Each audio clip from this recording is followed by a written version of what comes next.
I will talk in English. I'm sorry, my French is not extremely good, so I'll try not to talk extremely fast, like I sometimes naturally do. So first of all, can you hear? Is this loud enough? Okay. So I'm a computer science professor at the University of Utah, but this year I'm on sabbatical and working for Benjamin's company, and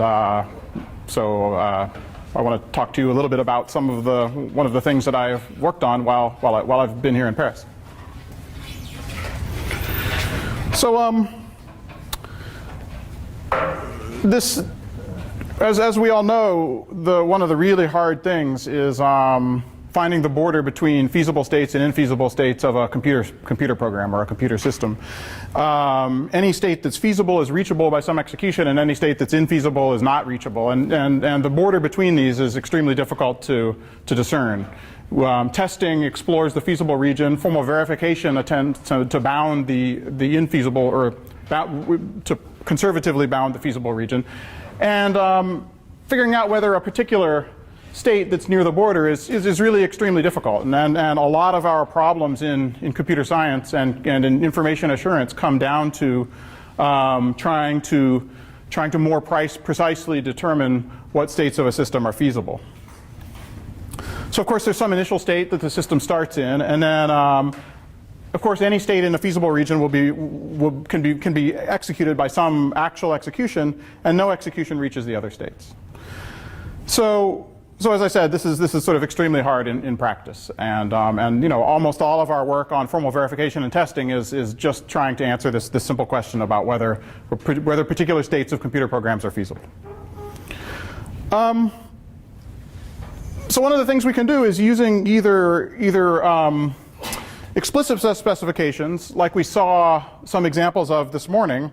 Explicit specifications about program behavior, or using implicit specifications that come from programming language definitions. So using some kind of specification, we can define erroneous states for a computer system. And then we sort of want to, what we want to know is whether these intersect, whether some erroneous state is feasible. And if any erroneous state is feasible, then the system has hit a bug, and of course we have a problem. When we do formal verification, we over-approximate the set of feasible states. That is, we compute a larger set of states, which includes all of the feasible states of the system, plus also, usually at least, some infeasible states. So we over-approximate, and we're forced to over-approximate because the exact shape of the feasible state space of the system is too complicated and too difficult to characterize precisely. We don't know how to do that, so we over-approximate.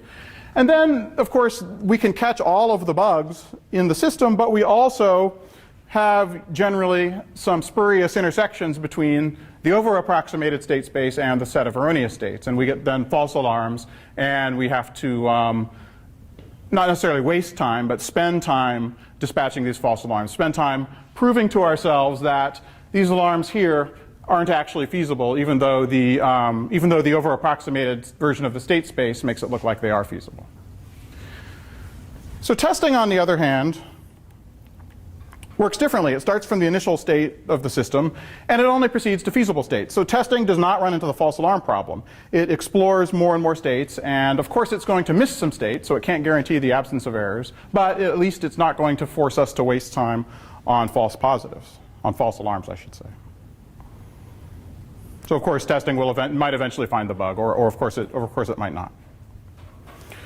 So testing can be unsatisfying, at least from a computer scientist point of view, because it gives no guarantees. When we test, we sort of might eventually feel good about ourselves because we've spent maybe 2 years testing or something, but we still don't have any guarantees. And you know, as a consequence, real systems routinely ship with bugs, and their bugs are often very severe, and they often cause amazingly incredible security vulnerabilities on the internet. And it's sort of very poor. It's a very poor situation that we find ourselves in the world. It's a sort of I would say almost ongoing disaster in computer security. It's really very bad. Really very bad these days. So of course we like to do verification. Formal verification is extremely nice. That's an extremely attractive idea because it allows us to possibly avoid parts of this computer security nightmare by guaranteeing the absence of bugs. But the problem is that real software has so many bugs that while we're guaranteeing the absence of bugs, we're going to run into a lot of real bugs. And that's not very fun. So if you have a system where you might be getting some false alarms and you mix in with those false alarms a very large number of true alarms because real software is really buggy, then the formal verification exercise becomes really maybe not very fun at all. Does that sort of make sense? The formal verification of a system that isn't actually correct is quite unpleasant. So that's the situation we find ourselves in. So if we're doing formal verification of, for example, an piece of avionics software where we're really almost sure already that it's correct, then formal verification can sort of proceed naturally. If we apply formal verification technology to something like maybe OpenSSL, it's going to be extremely difficult because of the incredibly big number of real bugs that we're going to run into, in addition to any false alarms that might be signaled by our tool. So one of the things that we've been working on at TrustInSoft is trying to bridge the gap between testing and verification by, so you probably know FRAMAC mostly as a static analysis tool, as a formal verification tool, and of course that's its primary purpose. But one of the things that Pascal at TrustInSoft did is came up with a mode of using FRAMAC as an interpreter, so as a C interpreter. So now it concretely executes the program instead of abstractly executing the program, and a concrete execution of a program is not going to have any false alarms. So this is of course a big advantage when we are trying to attack a big piece of software which actually has bugs, plenty of real bugs in it. Now on the other hand, of course, once we're using an interpreter instead of a pessimistic static analyzer, now of course we are going to miss bugs, but what we can hope to do is, by combining the interpreter approach with very good test case generation approaches, we can hope to find most of the bugs using the interpretation approach, and then when we finally change modes and do static analysis, we can attack a piece of software where most of the actual bugs are gone, and then the verification effort can proceed in the way that verification is supposed to proceed, where the effort goes towards proving the absence of bugs, not somehow mixing proving the absence of bugs and finding bugs. And again, real open source software really just does contain a lot of bugs. This is not sort of, I'm not sort of making up things. I mean, there really are, large numbers of defects mixed into open source software. And formal verification tools, sound static analysis tools, are obligated to report all of them because the entire goal is to prove the absence of bugs. And you can't do that until you've reported all the bugs. So this interpreter mode of FRAMAC, we'll call it TIS interpreter here, it's the TrustInSoft interpreter, is an interpreter for C, and the thing that makes it better than other C interpreters, like, Intel processors can be used as C interpreters, right? But a TIS interpreter does a very good job finding undefined behavior bugs. That is to say, finding violations of the language rules that C programs sort of routinely execute while they're running. So I'm mostly going to be talking here today about undefined behavior bugs. And so remember that there are these two classes of bugs we want to talk about. One is violating specifications written by humans. I'm not really going to be talking about that. We're going to be talking about violating the implicit specification imposed upon a C or C++ program, or of course a program in any other language, by the language standard. So when you write a program in C or C++, you're sort of agreeing not to do all of these things that you might want to do, like divide by 0, that violate the implicit specification handed to you by the language standard. And the problem with these languages is anytime you violate the rules, the language doesn't tell you generally, and since the compiler assumes that you don't do these things, the consequences of violating the rules are generally severe. And one of the common consequences of undefined behavior in C and C++ code is arbitrary remote code execution. Right? Almost all stack smashing, buffer overflow kind of bugs that we know and love, or maybe know and hate, stem from undefined behaviors in C and C++. So The problem is that basically all real C and C++ programs contain these undefined behavior bugs. And like I say, so what I'm talking about today is using this interpreter-based approach to try to get rid of as many of these bugs as we can before we attack the program using, before we attempt formal verification on the program. And again, this is something we're sort of forced to do when we attack Unix applications and that kind of thing with formal verification because they just contain so many bugs. And we have to get rid of them somehow before we can even think about performing formal verification on them. So it's very different than attacking, you know, sort of some extremely tightly written embedded system code or something like that. So just to illustrate what I mean by undefined behavior, this program here, not this program, sorry, this function executes undefined behavior. The undefined behavior is that in C you're not, or C++ as well, you're not allowed to shift a number by greater than one less than the bit width of the value. Okay? And so if you shift a in the overflow on the addition? We'll ignore the overflow. The overflow might or might not, the addition might or might not overflow. Here we can't tell, but the shift always overflows. So the compiler, faced with an undefined behavior, actually has no obligations. So the standard explicitly says this. It says the compiler has no obligations when executing an undefined program. And if the program is always undefined, the compiler essentially really does lose all of its obligations. And so this is what we get from the most recent version of LLVM. So does that make sort of make sense? The function just returns. And the return value is whatever was sitting in the register which contains the return value, just whatever junk was sitting there. And the compiler didn't even bother to pretend to do the addition or the shift, because it didn't need to. So are we all clear now on the sort of one of the kinds of effects of undefined behavior bugs? The compiler loses its sense of obligation. And this is a correct C compiler emitting this code. This is not a buggy compiler. It's a correct C compiler. The compiler has lost its obligations and it goes ahead and just returns from the function. It didn't even have to, the compiler didn't even have to return from the function.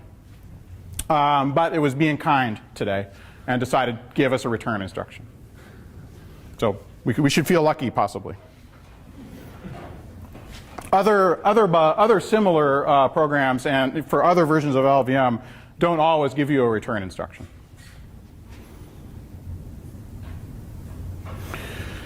So as we know, most of the safety and security critical code in the world is written in C and C++.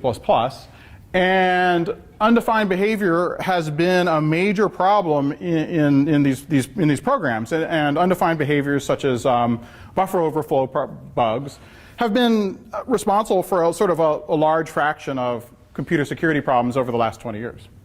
So if you go back to the Morris internet worm in the, what was it, in the 80s? I think 80s, 1988 is it? The first worm. This exploited undefined behaviors in for example, the finger daemon that was running on the Unix machines at the time. Okay, so the solution to undefined behavior problems is tools.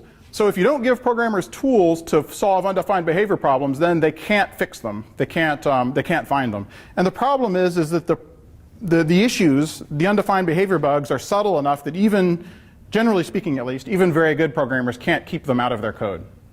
So again, the answer is to give people tools that detect undefined behaviors. And once you give people tools that can detect undefined behaviors, then they're capable of getting them out of their code, because we've basically reduced the problem to a test coverage problem. So if we have dynamic checking tools and we have test coverage, now we can largely eliminate undefined behaviors, at least in the parts of the system that we're able to test. And you would think that you should be able to test all of your code, and in many domains you'd be right, but for Unix applications that's absolutely not the case. So what he wanted to do here is show a sort of a Venn diagram of a subset of the undefined behaviors in C and C++, and I guess I'm focusing on C here.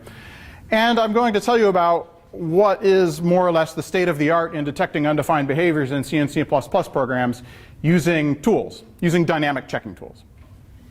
So one very strong family of undefined behavior checking tools is represented by the left-hand white oval. And these are tools such as Address Sanitizer or Valgrind. So both of these are dynamic checking tools that instrument a program and run it on a sort of an instrumented platform that detects out-of-bounds array references, use after freeze, and that kind of bug. So to a large extent, dynamic detection of memory-related undefined behavior bugs, this is more or less solved, as long as you don't mind your program running quite a bit more slowly. Another collection of undefined behavior bugs is found by an LLVM checker called undefined behavior sanitizer. Undefined behavior sanitizer is it's essentially a flag you can pass to Clang, to the LLVM compiler, and in this detects integer overflows, divide by zero, alignment, memory access alignment problems. It detects sort of a large class of undefined behavior bugs that don't relate to memory out of bounds errors or use of uninitialized memory. There are other checkers available, but Valgrind, address sanitizer, and undefined behavior sanitizer are sort of some of the best current dynamic undefined behavior detection tools.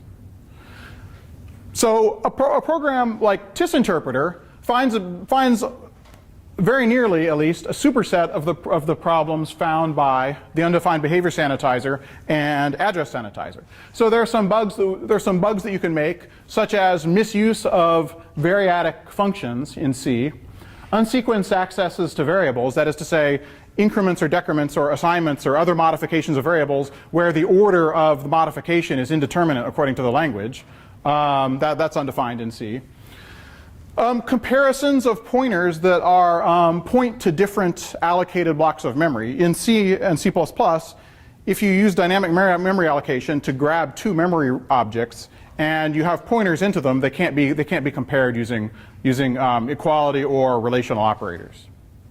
And so these bugs, like the variable arguments bugs, unsequenced variable accesses, and comparisons of unrelated pointers, those aren't found by essentially any tool that exists except for TrustInterpreter, except for pharmacy in the interpreter mode. Now there are also some undefined behaviors, and now I'm back to the outer white space here, that aren't detected by any tool that I know of, currently at least.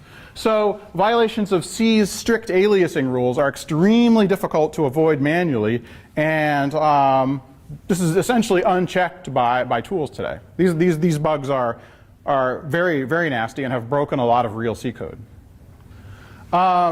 Infinite loops that lack side effects and that don't have a constant controlling expression are undefined in C and C++. That's sort of a very weird and, to many people, unexpected undefined behavior. But the compiler likes to delete infinite loops if it can. And there are some technical reasons why that's a desirable thing to be able to do. And no tool detects those. No tool detects that problem that I know of so far. So there are a lot more undefined behaviors than the ones I've listed on the slide here, but these are kind of the ones that I think are the most important and the most interesting, and they're the ones that sort of, and I'm showing you how they kind of fit into the universe of available detection tools for these undefined behaviors.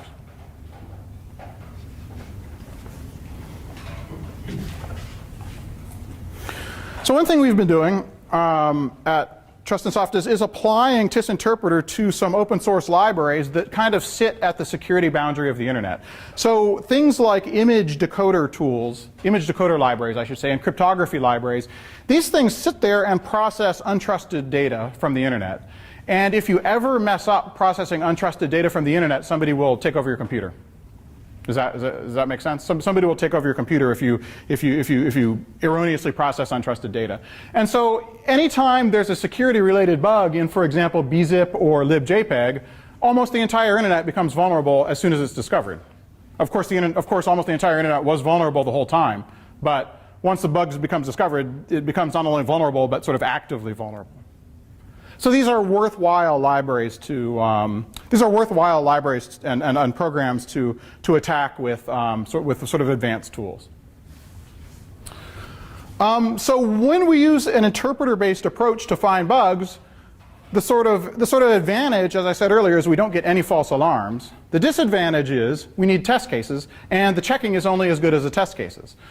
And what we've been doing to get test cases is more or less relying on a program called AFLFuzz. It's a sort of a modern coverage feedback-based file format fuzzer, and it's extremely strong at generating inputs that cause programs to execute into weird corners of their state space. And so combining this with the interpreter, that's a very sensitive undefined behavior detector, has led us to be able to find quite a few bugs. We'd find more bugs if we did full formal verification, full sound static analysis of these programs, but that's much harder than what we're doing. Does that kind of make sense? So we're sort of looking for, we're still looking for sort of easy bugs while we're on the way to deciding what it is that we might want to actually formally verify. I've had first test case generator. Is doing static analysis to generate the cases or not at all? It's not doing static analysis. What it does is it instruments the binary to look at where the test case executes. So when AFL monitors the execution on a test case and uses information about the coverage to try to cover more parts of the program. So it's not static analysis, it's dynamic analysis, but it generates the kind of things that you might generate with a static analysis-based test case generator. It's just doing something sort of easier because it doesn't have to use a solver or anything like that. So what I'm going to talk to you about a little bit today is SQLite. And so SQLite is an open source embedded database. And SQLite is a really an ubiquitous piece of software. It's you know, I don't know that it's the most widely deployed piece of software, but it's one of them. It's one of the 10 or 20 most widely deployed pieces of software, probably. So one way to think about it is almost every web browser contains a SQLite database embedded within it. Almost every operating system does, and even dumb phones. So of course smartphones have probably many instances of SQLite hiding within them, but even dumb phones did. And the idea is that SQLite is unlike a traditional relational database manager. So traditionally a relational database manager is a pretty heavyweight thing. It's a pretty big object to get running and set up, and it runs in a separate machine or a separate Unix process from the clients of the database. SQLite embeds within the process that's using it, and thereby avoids all the configuration hassle and a lot of the overhead of running a database.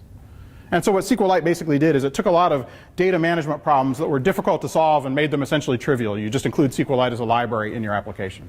So anyway, so this is an extremely widely deployed package. The SQLite author believes that it at least has 10 billion instances in the world. So it's very widely deployed. So looking at this piece of software that's incredibly widely deployed seemed like a good idea to us because, first of all, it's big. It's probably too big for formal verification, at least within a short time frame. And it's really important that we find security problems in it. So this looked like a good target to investigate. So one of the nice things about SQLite is, unlike most open source programs, its maintainer and its developer is incredibly fanatical about testing. So most open source software, if you look at the test suite that comes when you type make check or whatever when you build the software, it's generally fairly poor.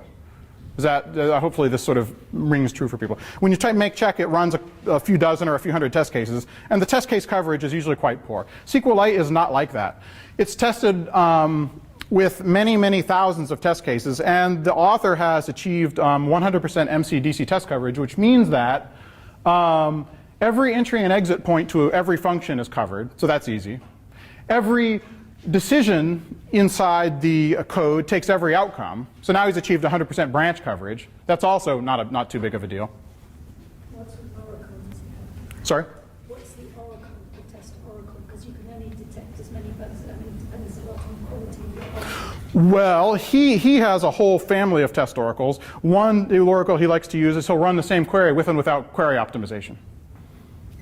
Another oracle we can use is Valgrind to look for, or TIS interpreter, or something like that to look for undefined behaviors. So there's a wide variety of test oracles. Some of them domain specific, like checking that the results of a query are the same. Other ones non-domain specific, like the one we're using, TIS interpreter, or something like Valgrind. So there are a lot of test oracles. So 100% MCDC coverage, it's just checking that the thing doesn't crash. Well, no, I mean, each test case runs under whatever oracles he can make it work under. But like I say, a lot of them are run with turning on and off a particular optimization or changing the configuration of the database and making sure that the query has the same result in both cases. So the oracles are often good, and when he doesn't have a good one, he uses a bad one.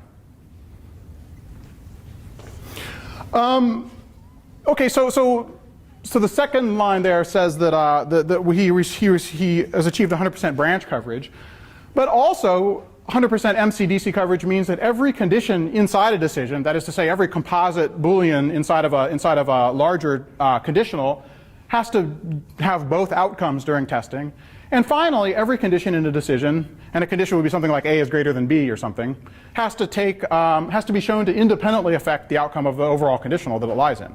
And so this is a level of testing that's seldom seen outside of domains like avionics. It's really, really serious. And he's really, this developer has put a really enormous amount of work into testing SQLite. And what that does is make SQLite an extremely good match for TIS interpreter, which needs a test suite which has really good coverage because it's this very fine-grained oracle for detecting undefined behaviors. So what we did is we got a hold of the test cases, and they're unfortunately, although the database is open source, the test suite isn't. But anyway, we got a hold of it. The developer gave us access to his internal really good test suite, and we started running them sequentially through TIS interpreter to try to find problems.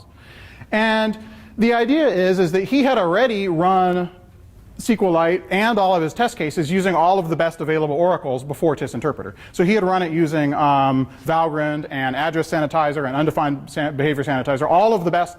He had done all of the things that he could do without this tool that we had. So he had fixed all the bugs that were found. So the bugs that were left were ones not found by the sort of major available tools. So the question you could ask is, well, was there anything left to find? And of course there was. There's plenty of stuff left to find. And I'll tell you just a little bit about it now. Here's sort of a weird thing about C. So maybe only those of you in the audience who sort of enjoy C will sort of enjoy this bug, but I'll just talk about it quickly. You're not allowed to pass a null pointer argument to a function like memcopy. So memcopy copies a block of RAM from one location to another location, and normally you can't pass a null pointer to memcopy because then it would just crash the computer right away. But it turns out that when you're writing a loop that's copying data from one place to another, and you have a memcopy in the loop, very often the final iteration of the loop will pass a 0-byte argument, 0 bytes to copy, and a null pointer to memcopy. It just happens to be a useful idiom. It turns out that's undefined behavior in C. And furthermore, it's an undefined behavior that the compiler actually takes advantage of. So let's look at a program here where I have taken 2 pointers, P1 and P2. They've been passed to my function. Now I'm passing those 2 pointers to a memcopy call. So those pointers might be null or might not be null, right? They could be anything. And then if the first pointer was null, I'm going to call an error handler. And the compiler, GCC, optimizes this to just a pure jump to memcopy. And the idea is, the idea that the compiler has in its head is, if P1 was null, we shouldn't have called it in the first place. The behavior would be undefined by the C standard. Therefore, P1 isn't null, and the call to error handler is dead. And we just have a tail call to memcopy. Does that sort of make sense?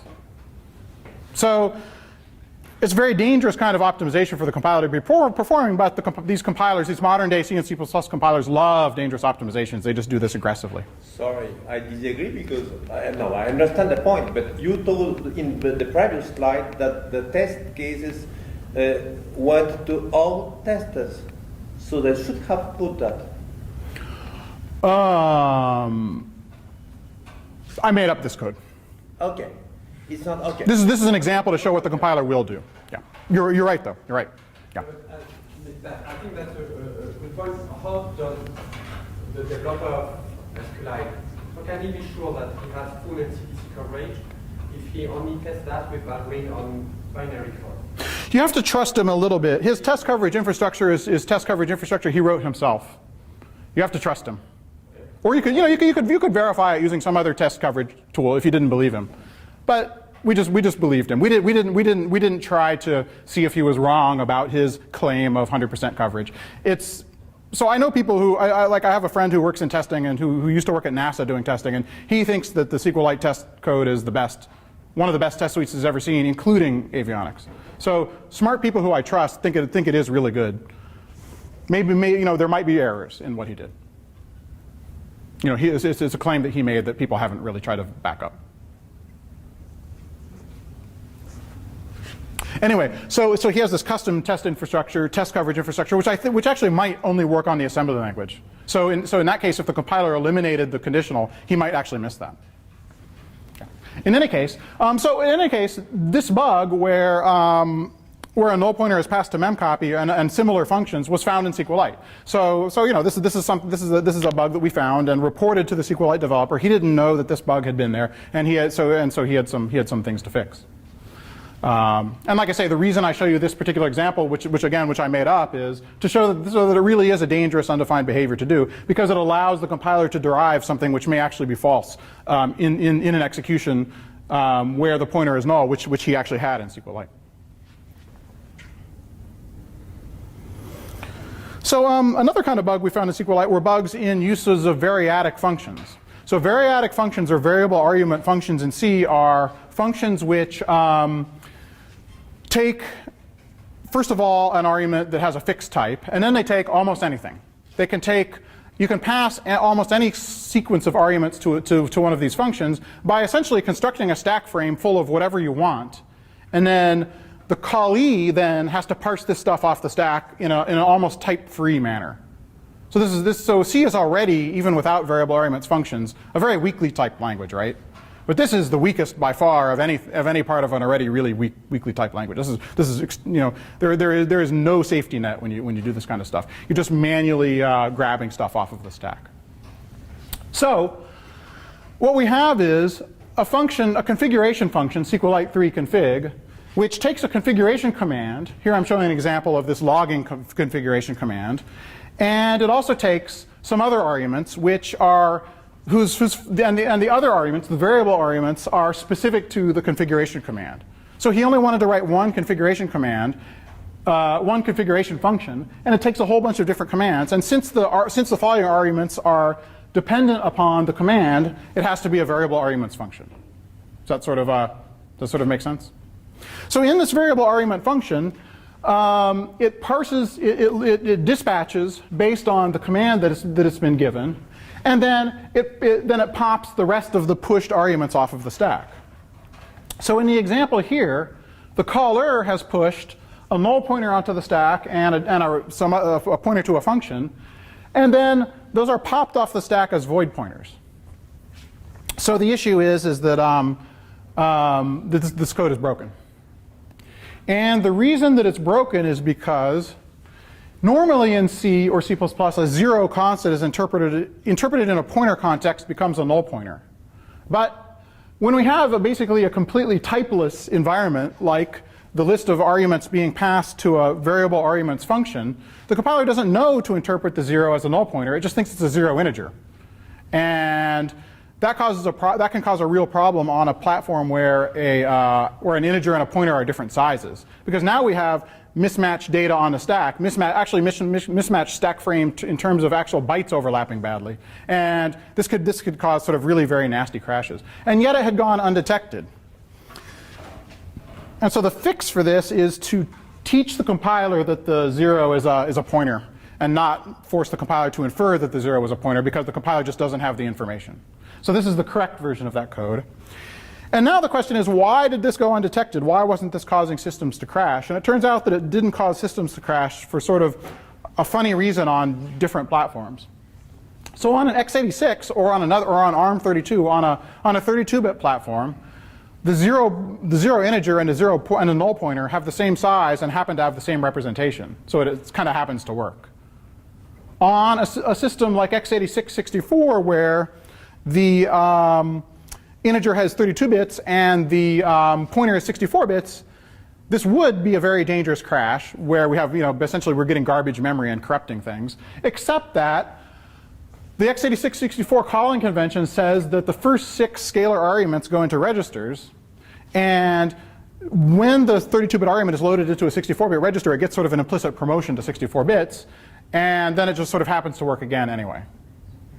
So the sort of purest chance is the reason that this program works. And we found not only one instance of this bug, but like 30 or 40. I mean, this particular bug was scattered everywhere, because he wanted to pass null pointers to variable arguments functions, and none of them had casts. So on a platform where things don't happen to work out for the reasons I've described here, this would have caused memory corruption, it would have caused corrupted stack frames, and everything, the execution would have gone badly. So that's another kind of bug we found in SQLite. And like I say, there were dozens of this particular bug, and we hopefully found them all.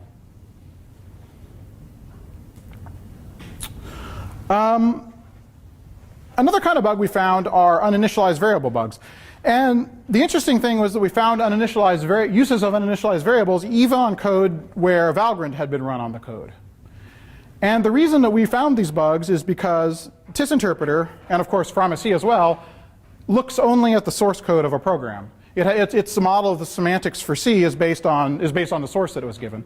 On the other hand, a tool like Valgrind looks for uninitialized memory references by looking at the binary, by looking at the compiled code.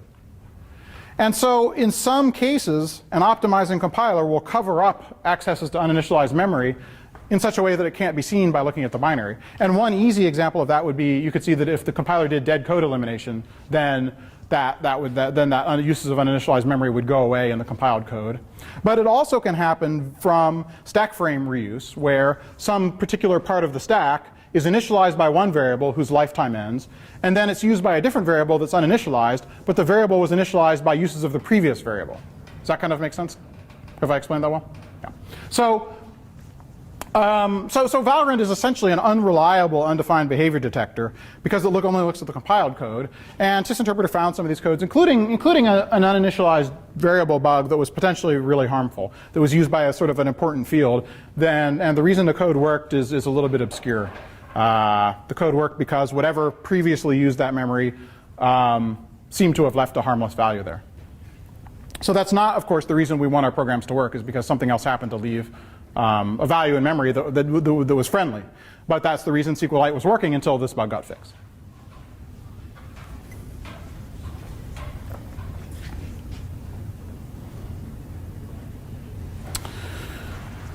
Okay, so let's look at a different kind of undefined behavior.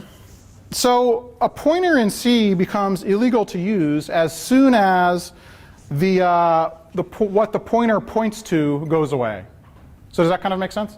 So one thing C programmers really, really want to do is treat a pointer as sort of a value, a sequence of bits that doesn't change regardless of what happens to the memory being pointed to. And that view is nice, and it should work, and it would work in a language that was designed with common sense, but it doesn't work in C. In C, as soon as you free something, the pointer itself becomes indeterminate and illegal to use. So you can't even, for example, test a pointer for null after freeing what the pointer points to. That's actually illegal C code. And so that's what I've shown here.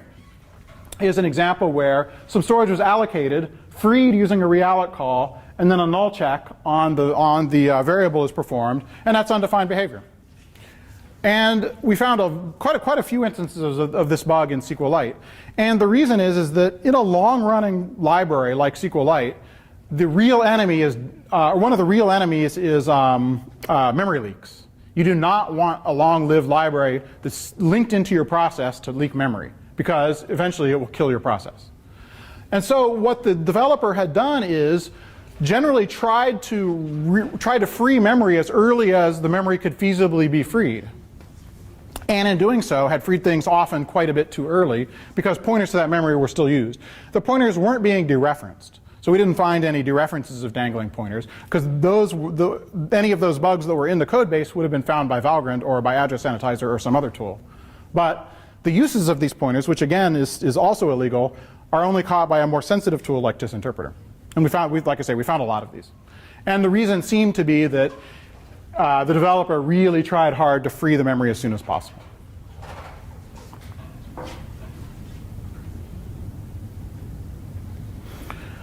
So another kind of undefined behavior that's possible to do in C is taking a pointer to a block of storage and moving the pointer so that it points outside of the block of storage. So if we have an array of 10 integers, so A on the slide here, we're not allowed to construct a pointer to A sub minus 1. We're not allowed to point to the array cell before the array. We're allowed to, of course, make a pointer to the last element, to A sub 9. We're actually, through a special case in the standard, allowed to make a pointer to A sub 10. So that's not pointing to legal memory. We're allowed to construct the pointer to it, but we can't use the pointer. We can't dereference the pointer. And the reason that we're allowed to construct a pointer to A sub 10 is this appears in the last iteration of any loop that iterates over an array. All right, any pointer-based loop that iterates over an array is going to construct that pointer. So they had to add a special case in the standard making that legal. But it's not legal to point to a sub 11. So you can point to a sub 0 through 9 and then dereference the pointer. You can point to a sub 10 but not dereference it, and you can't point anywhere else. So that kind of does that sort of make sense? So these are the sort of rules on pointer construction in C, and we found a bunch of places where SQLite constructed pointers that didn't fit these rules. So one thing we found is systematically creating pointers to the element before an array. And that was because there was a case in SQLite where, for some reason that I never really tried to figure out, he wanted to use 1-based array indexing. He wanted to start his arrays at 1. But he didn't allocate an array and just index it starting at 1 because that would waste a piece of memory. He created the array, made the pointer point 1 before it, and now array sub 1 pointed to the 0th element. And so this is very clever, I suppose, but it's actually illegal C code. And this is one that so the SQLite developer fixed this because we showed him that was not. It's illegal C code, but surely it's harmless, isn't it? So long as you don't re-dereference the pointer. It's harmless if the compiler just doesn't decide to take advantage of it. The compilers have free license to take code like that and break it because it violates the standard. Some in undefined behaviors the compilers exploit and break the code. Other ones they don't.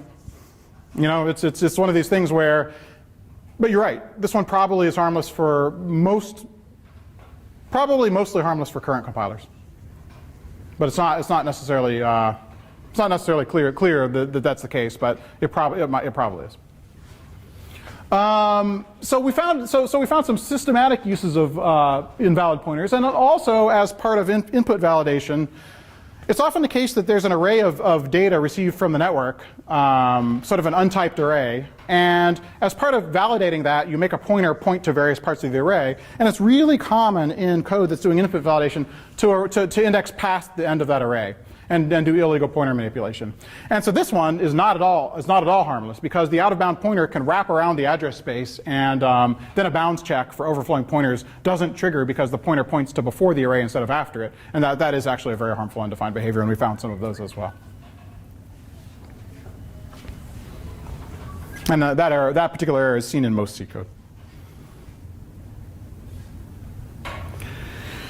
So overall, we reported a bunch of bugs. I didn't keep exact score of the number of bugs, but number of dozens of bugs that were reported to the SQLite developer based on this work, and the developer fixed all of them that I reported because he really believes strongly in keeping a high-quality code base. So he fixed all of these bugs, and then moreover, the main developer and his colleagues are hopefully at least more aware of some of these subtleties of the C standard. So a lot of people write C as if it's like 1992.